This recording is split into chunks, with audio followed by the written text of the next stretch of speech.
Tov, donc je disais que on est Hanouka, c'est il y a quelques années Niftar, donc Rabbi Naïb Shteiman, qui était un des gdolim, un des manigim du peuple juif. Quand, vous savez, chez nous, la Naga, ceux qui dirigent le peuple juif, c'est un poste qu'on prend très très vieux.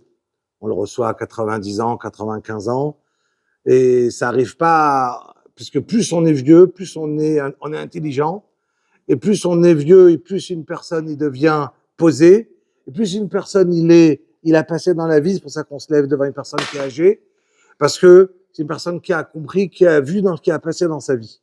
Donc une personne plus, un Talmid Chacham, il a passé ses années, donc lui il est niftar à l'âge de 100, 100, 101, 102 ans, et il a dirigé après Rav Shach, donc il y avait d'abord Rav Shach, donc là j'ai les trois rabbanim de la yeshiva, Rav Shach, que lui il est niftar à 107 ans, d'accord? Juste après c'était lui 101 ans, d'accord?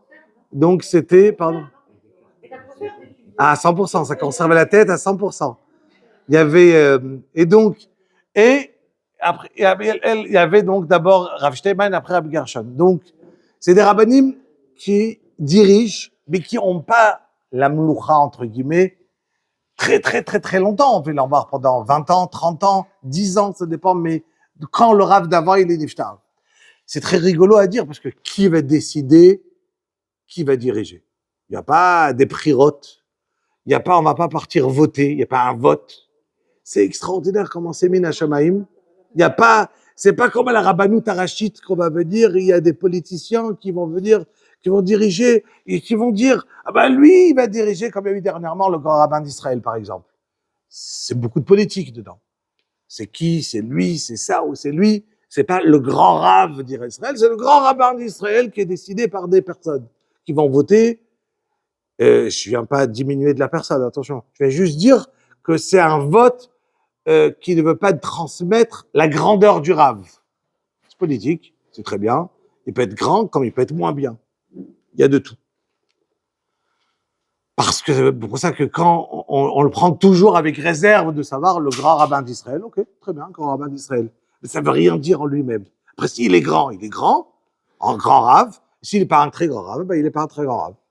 Mais c'est juste, il y a beaucoup de politique dedans. Contrairement ceux qui font la hanaga du Kilal Israël, qui a pas de vote. Il n'y a rien. Aucun vote. Ça se fait Min Hashamaim. Comment? C'est inexplicable. Qui a décidé que c'est lui ou que c'est lui ou que c'est lui? Alors c'est extraordinaire quand dans le Ham Israël, il y a le Shalom, et tout le monde est d'accord que lui c'est le plus grand, et tout le monde passe par lui. Des fois il y a des petits problèmes, on appelle ça des chatzerot, des cours, et des fois il y a lui et lui.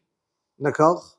Parce que pas tout le monde a accepté le dernier mot de lui. Donc, quand Rav Shach, par exemple, il était le Rav, il n'y avait pas de discussion, c'était tout le monde, que ce soit Sfarad et Ashkenaz, c'était Rav Adi Yosef, par exemple, qui était aussi de ce temps, mais qui était plus jeune, mais qui l'acceptait comme le grand Rav, d'accord? C'était tout le monde qui l'acceptait. Et quand il dit trancher quelque chose, on partit chez le père de Rav Kanievsky, Rav de Steipeler, il posait une question, c'était lui, Sfarad Ashkenaz, Rav Betzon Abashaoul, tout le monde. C'était le Gdol Ador, c'était Rav Shach. Après, il y avait moins, on accepte ou on n'accepte pas. Donc, dernièrement, comme je disais, et Chavdalet de Kislev, qui niftar, Rabbi Naïb Shteiman.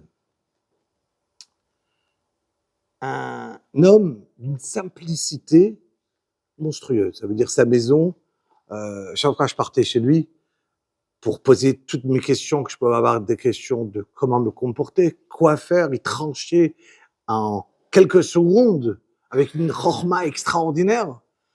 Et sa maison qui n'avait même pas peinte, il était assis sur un tabouret, tout le temps, tout simple, d'accord? Il avait des anagotes, des chumrot. Il s'arrêtait lui-même à faire attention à chaque détail de halakha d'une manière, avec une atmada, avec une étude yomam valayla, nuit et jour, et une simplicité et faisant attention aux autres. Une personne qui, un exemple, on lui a posé la question, il ne mangeait jamais de date. Une fois, pourquoi tu manges pas de date? Il a dit tout simplement parce que il y a une mitzvah que quand on va manger quelque chose, on va faire une bracha.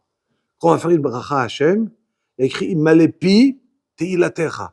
Toute ma bouche doit être pleine de ta teila, de tes louanges. Et si mange une date, des fois il peut rester quelque chose entre les dents. Ça colle. Donc ma bouche ne sera pas pleine de louanges vers Hachem. Donc toute sa vie, il n'a pas mangé de date. Tout simplement. Ah, mais pourtant, avec la date, ça peut être plein de douceur. Oui, mais derrière, la douceur, elle est là, mais derrière, si je vais manquer à la halakha, que je vais avoir quelque chose, on n'a pas le droit de faire une bracha, si j'ai quelque chose dans la bouche, parce que je ne remplis pas ma bouche de louange à Hachem, parce qu'il y a autre chose dans la bouche, il ne mangeait plus. Ouais, il avait peur qu'il lui restait quelque chose.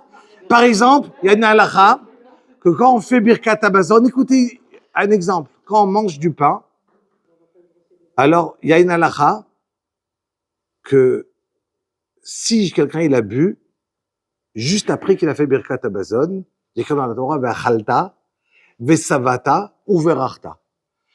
Ça veut dire que tu dois manger que des svia. Svia, ça veut dire que tu es rassasié.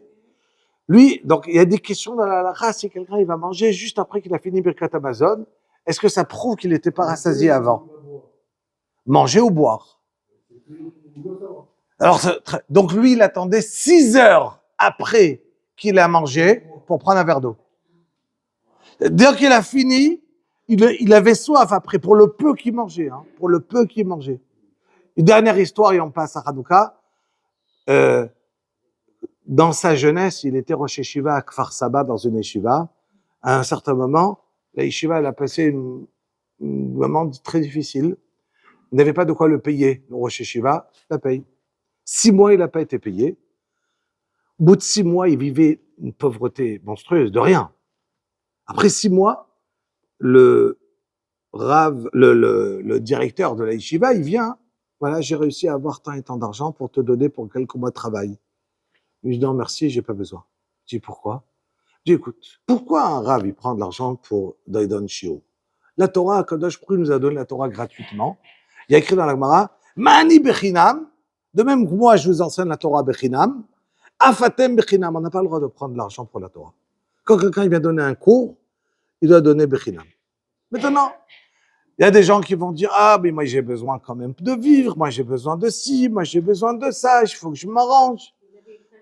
Il avait une famille. Il a dit, mais voilà, que pendant ces 6 mois, Hachem, dans la pauvreté, mais je me suis arrangé. Il y a eu un S ici, il y a un S ici. Donc moi, je veux pas une paye pour mon travail. Donc puisque j'ai vécu pendant ces 6 mois, je suis pas mort, je suis encore vivant. On parle de demain. Sur demain, ce que je vais continuer à venir, je dois bien vivre. Une petite paye, oui. Mais hier, je peux me rembourser sur ce que vous m'avez pas donné pendant 6 mois. Je veux rien. J'ai vécu. Ben, Hachem, il m'a aidé à vivre. Je prends rien en arrière. Rien, rien, rien. La Torah, chez lui, elle était tellement entière. Et un homme intègre, un homme de la Torah, que quand il te donnait un conseil, tu savais que son vrai conseil, c'était le Hémet. Et moi, personnellement, à chaque détail que je pouvais partir, après la mort de Rav Shach, je partais chez lui. Donc, les Hashem, Shiye, Leilu Nishmato.